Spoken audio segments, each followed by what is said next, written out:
Merry Christmas, everyone! Or one day late Christmas for some parts of the world. As you can probably tell, I had nothing planned for a special Christmas game or anything like that, so I decided to talk about Majikoi as it's been a while since I've done so. Majikoi is kind of Christmassy, even if the game I'm talking about today doesn't even have that scene I'm showing on screen right now. The last time I played Majikoi, specifically Majikoi A-1, was over 5 years ago, and yes, while A-1 is originally in Japanese, and that's how I played it, a fan translation came out relatively recently, done by the folks at Maji Translations, so even English-only readers won't be left out this time around. Anyways, for those who have no idea what Majikoi is, it's a school comedy visual novel eroge series by Minato-Soft, and I would say, setting aside the whole eroge aspect of it, in terms of school comedy stories, it's probably my favorite one. The anime it's okay, but the visual novel series is one of the best out there.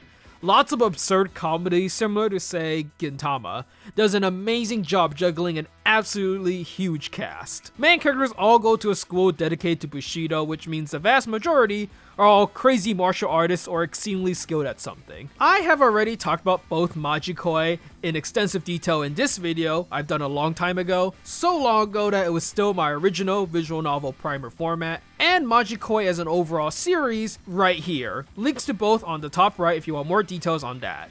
I actually haven't covered Majikoi S by itself yet, but I'm going to save that for another day so that I can take my time with it. In the meanwhile, I'm going to talk about A-1 instead, as it is the first of 5, technically 6, fan discs for Majikoi, each covering 2 to 3 routes following either one of the side characters or an afterstory for one of the main characters in S. Every route is pretty much standalone, so you can read this one without even having played Majikoi S. Although yes, as you can probably imagine, it would be better to have played Majikoi and its sequel S if you haven't yet. Mostly since the A fan discs assume you already know everyone, and a lot of the joy from playing all these in the first place is seeing more adventures of all the characters that you like. From this point on, I'll assume you are already familiar with Majikoi as a whole, and if not, check out my other videos. Majikoi A-1 focuses on 3 side characters from Majikoi S. Musashibo Benkei, who's a gender-bent clone of the famous Musashi, which is somehow not the weirdest thing to happen in this series. Oshitari Azumi, who's the personal maid for Kuki Hideo and ranked 1 servant of the Kuki family, where the vast majority of the maids and butlers are all super spies, borderline insane people. And Mayuzumi Sayaka, who honestly in comparison to everyone else is fairly normal, which is unique because everyone is kinda weird. Finally, I suppose I'll also quickly introduce our main character, Naoe Yamato. He's basically the tricky negotiator guy who's sneaky and conniving, but really cares about his friends. Yamato is friends with practically everyone as he's exceedingly sociable and incredibly smart about it. He's also a chick magnet for older girls. There's a lot more I could say about him, but I already did beforehand, so, we'll skip over that for now. Luckily, since I don't have to introduce all the characters again, I can instead focus on talking about each one of the 3 routes that individually make up A-1. For these routes, we will be judging them based not solely on the heroine themselves, although for certain she'll play a big role, but also on the contents of the route and how interesting I found it, as many of the routes in Majikoi aren't just a simple love story, but also involve crazy things like an all-out giant robot battle, which we will be seeing in A2. I'm going to go by reverse order, ending with the headliners, which means we're starting out with Mayuzumi Sayaka. The fastest way to describe Sayaka would be a normal, polite schoolgirl who is mature for her age and cares about her older sister, and is also a closet pervert. I have to start out by saying normal, mostly because the vast majority of the other characters are exceedingly not normal, which makes being normal actually special. Her route basically plays around the idea of, what if Sayaka visited Kawakami and joined the Kazuma family for a while? An excuse to hang out with more Kazuma, Momoyo, Kazuko, and the rest of the gang is something that's always enjoyable. Obviously, we do see more of Mayuzumi Yukie, since Sayaka is her sister, but honestly not much more than the rest of the Kazuma family. While I do like seeing more of the Kazuma family, obviously, Sayaka's route isn't really unique, shall we say. The crux of the story, aside from watching the Kazuma family hang out and play soccer, go to a festival, is the fact that Sayaka ran away from her father and that Yamato has to pretend to be her boyfriend, which eventually evolves into them becoming close with each other. It's quite predictable, which isn't necessarily a bad thing. It's just that the route isn't very special and Sayaka isn't enough to carry it.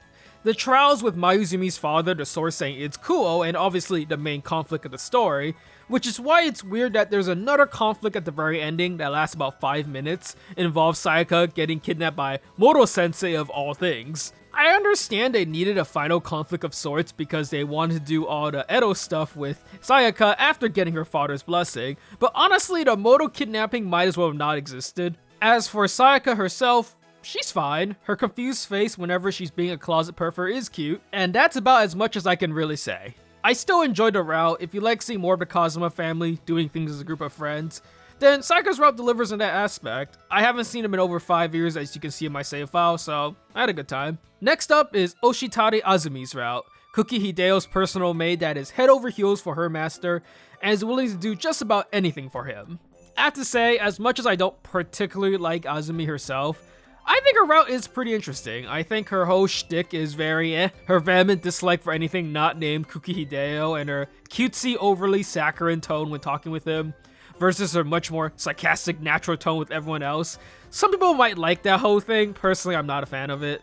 I do like her route, however, because I think it's really interesting. We get to see a version of Naoya Yamato that was somewhat touched upon in Majikoi S's Kuki Monshiro's route, but expanded upon in this one, the one where he works under the Kuki family, slowly rises in the ranks starting from rank 996. Also, as this follows the story where he gets closer to Kuki Monshiro, naturally that means we also get to spend a tad bit more time with the S classmates as opposed to the F classmates. You know, Jun, Toma, Yoshitsune, Margaret, all of those people. Both are quite refreshing to see, even if the latter isn't really the focus. It's fun seeing a Yamato that isn't just the ideas guy, but is also pretty decently strong, becoming a master of strings and such, dispatching foes entirely with his own skills. We also get to see Yamato interact with a lot of the servants of the Kuki family, such as Stacy and Lee obviously, but also Hume and Claudio as well, which is refreshing considering how little we see of Hume normally. Seeing Yamato dedicate so many years of his life in his pursuit of Azumi is quite endearing, which also gets the added benefit of getting a quick glimpse of some of the characters almost a decade into the future, such as Miyako with longer hair, which is something we can all appreciate. As for Azumi herself, it's nice seeing Azumi beyond the whole shtick she has, learning a tad bit more about her roots in the Fuuma village which she grew up in, and seeing her eventually cave into Yamato's single-minded pursuit is nice. The final CG of the marriage scene in particular is great, even if it's a fairly short one, and I laughed that the Edo scenes were just tossed in completely randomly near the very ending. I won't say the route made me fall in love with Azumi all of a sudden, but I enjoyed learning more about her. Definitely the highlight comes in the final conclusion, and even though it is very brief, it does a great job capping the route.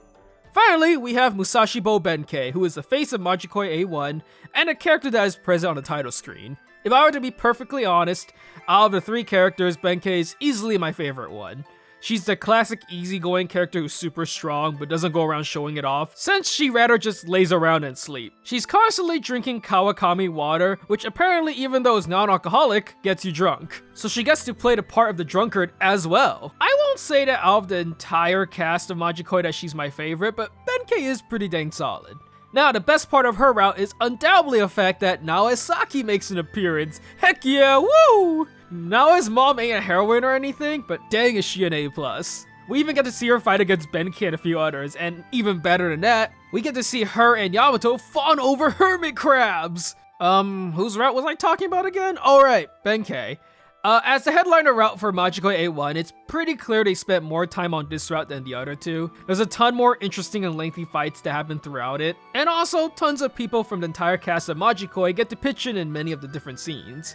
While Yoichi and Yoshitsune definitely get to appear more than usual as they are basically a trio with Benkei, a bunch of people also get their fair share of the spotlight. It's pretty similar to what Sayaka's route was going for, only more interesting with a lot more time given to it. From the beach competition sequence to the fight against Musashi Bunta, where even Tatsuko and Saki make a guest appearance. It's just a lot better paced, which makes sense as there's just straight up more time given to Benkei's route. Well, to be fair, it's less that Benkei has massively more time, and more like Sayaka's route is just kinda short. Benkei's route definitely has the most amount of interaction with everybody, not just the Kazuma family, but S-Class, the teachers, Kuki family, Itagaki family, and even Saki, who appears just about as much as in the actual game.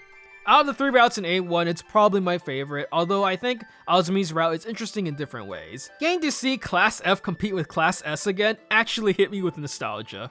I would say out of all of the Majikoi A fandiscs 1 to 5, setting aside Plus because I haven't played it yet, that Majikoi A1 would probably rank last. Doesn't mean it's terrible, it's just that none of the routes really stuck out to me. I think my favorite things about A1 are the fact that Naoe Saki makes an appearance, and also that there is a Hunter x Hunter adult Gon reference randomly tossed in there, which I found funny, not just because it's a dumb gag, but also because at the time A1 came out, the anime hadn't even reached that point yet, so it was just from the manga. If you notice, both things I brought up are parts that aren't really integral to the actual routes. What I enjoyed upon replaying A1 is that I liked parts of Azumi's route, but that was mostly bits and pieces of it I liked at the very end. Sayaka's route is weak, especially when you compare it to Benkei's route, which just seems like a better version of it. Plainly speaking, I'm not the biggest fan of Ayumi and Sayaka, and while I do like Benkei, I like some of the characters featured in the future A series a tad bit more. If you do like Sayaka, Azumi, or Benkei, then obviously you'll really like Majikoi A1.